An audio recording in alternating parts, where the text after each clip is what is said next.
පාඨකුරුල්ලෝ ටෙලිකතාවේ ලොකු බලාපොරොත්තුවක් ලෙස සැමගේ හදවත් තුළ ඉතිරි වී තිබූ බලාපොරොත්තුව අත්හැරීමට සූදානම් වූ අවස්ථාවක දෛවය විසින් කෙවින්ගේ ජීවිතයේ බලාපොරොත්තුවෙන් සිටි ලොකුම සතුට වෙත ළඟා කර දෙයි.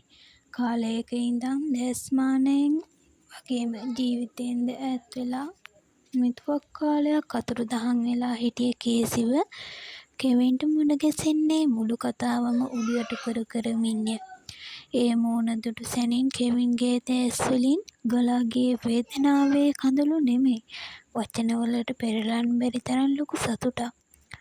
හැමදාම ප්‍රශ්න බාධක මැද අතරමං වෙලා හිටපු කේසිගේ දැස්වලින් කෙවින් දකිද්දිත් ඇති වුණේ අප්‍රමාණ වූ ආරක්ෂිත බවක්.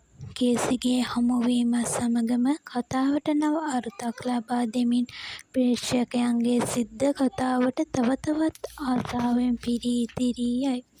කේසි සහ කෙවින්ගේ සුන්දර හෙට දවස වෙනුවෙන් දැන් හැමෝගේම හදවත් සතුටින් පිරී ඉතිරී යයි.